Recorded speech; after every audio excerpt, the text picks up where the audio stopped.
തിരുവനന്തപുരം വെഞ്ഞാറമ്മൂട്ടിലെ വഴിയരികിൽ വഴിയാധാരമായ വിനോദസഞ്ചാര വകുപ്പിന്റെ വഴിയോര വിശ്രമ കേന്ദ്രവും ഹോട്ടൽ സമുച്ചയവുമുണ്ട്. ജില്ലാ ടൂറിസം പ്രൊമോഷൻ കൗൺസിൽ റവന്യൂ ഭൂമി ഏറ്റെടുത്ത് നിർമ്മിച്ച ഹോട്ടൽ സമുച്ചയവും വഴിയോര വിശ്രമ കേന്ദ്രവുമാണ് ഇപ്പോൾ സംരക്ഷണമില്ലാതെ നശിക്കുന്നത്. കെട്ടിടത്തിന് ചുറ്റും കാടും മൂടിയതോടെ ഇവിടം ഇഴജന്തുക്കളുടെയും പന്നികളുടെയും വിഹാര കേന്ദ്രമായി. വെഞ്ഞാറമ്മൂട്ടിൽ സർക്കാർ നട്ടുവെച്ച കോടികൾക്കുമേൽ കാടു കയറിയതാണ് ഈ കാണുന്നത്.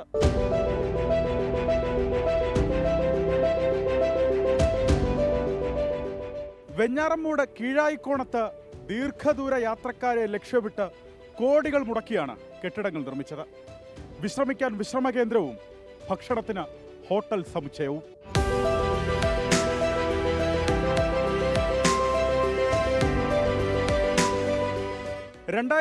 ിൽ ഉമ്മൻചാണ്ടി സർക്കാരിന്റെ അവസാന കാലത്ത് കെട്ടിടങ്ങളുടെ ഉദ്ഘാടനവും തുടർന്ന് പ്രവർത്തനവും ആരംഭിച്ചു. ഇപ്പോൾ സംരക്ഷിക്കാനോ പരിപാലിക്കാനോ ആളില്ലാതെ കാടുകയറി നശിക്കുന്നു.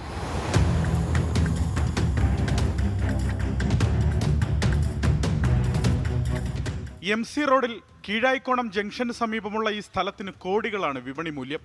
2.25 ഏക്കർ വിസ്തൃതിയുള്ള ഭൂമി വർഷങ്ങൾക്ക് മുമ്പ് സർക്കാർ പെർമിറ്റോടുകൂടി പാറ പൊട്ടിച്ചെടുത്തുകൊണ്ടിരുന്ന റവന്യൂ സ്ഥലമായിരുന്നു. സംസ്ഥാന ഹൈവേയിൽ നിന്നും 200 മീറ്റർ പരിധിയിലുള്ള എല്ലാ ഖനനങ്ങളും നിർത്തണമെന്ന ഉത്തരവ് വന്നതിനെ തുടർന്ന് പാറ പൊട്ടിക്കൽ നിർത്തി.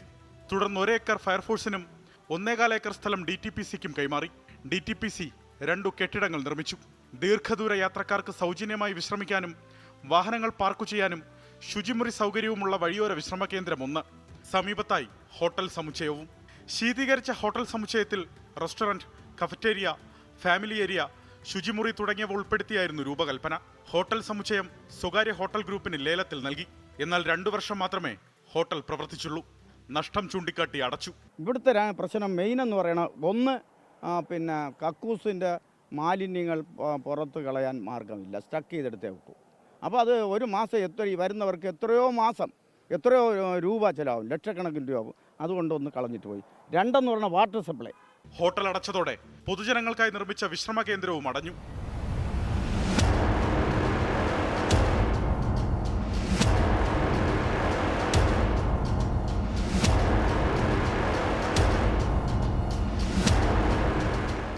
കെട്ടിടത്തിനു ചുറ്റും കാടും മൂടിയതോടെ ഇവിടം ഇഴജന്തുക്കളുടെയും പന്നികളുടെയും വിഹാര കേന്ദ്രമായി. പോരാത്തതിന് സാമൂഹ്യ വിരുദ്ധരുടെ വിളയാട്ടവും. ഇവിടെ വെറുതെ പാമ്പും കയറി കിടപ്പുണ്ട്.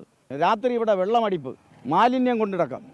ഇപ്പം തമിഴ്നാട്ടിൽ നിന്ന് 4 ലോഡ് മാലിന്യം ഇവിടെ കൊണ്ടിട്ട് രാത്രി പിടിച്ച് 25,000 രൂപ ഫൈനടിച്ച് അത് കോരിപ്പിച്ച് വേറെ എവിടെ കൊണ്ടുപോകാൻ അവിടുന്ന് പേപ്പറും പഠിച്ചുകൊണ്ട് വന്ന് പോലീസും എന്തോ എടുത്തുകൊണ്ട് പോയി.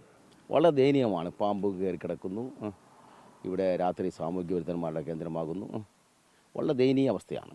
റോഡിനോട് ചേർന്നുള്ള ഇത്രയും മനോഹരമായൊരു സ്ഥലം അത് നമുക്ക് വേണ്ട രീതിയിൽ ഉപയോഗപ്പെടുത്തിയെടുക്കാൻ ഇതിൻ്റെ ഭാഗമായി നിൽക്കുന്ന സർക്കാരിൻ്റെ ആൾ കഴിയുന്നില്ല എന്നുള്ള ആക്ഷേപം നമുക്ക് ശക്തമായുണ്ട്. സമീപത്ത് ഫയർഫോഴ്സിന് നൽകിയ 1 ഏക്കർ സ്ഥലത്ത് പുതിയ ഫയർഫോഴ്സ് കെട്ടിടം നിർമ്മാണത്തിലാണ്.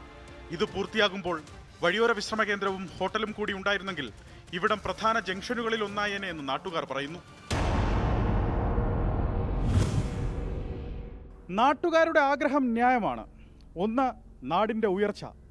2, അവരുടെ നികുതി പണം. കോടികൾ പാഴായി പോകാതെ സർക്കാർ ഈ കെട്ടിടങ്ങൾ വീണ്ടെടുക്കണം.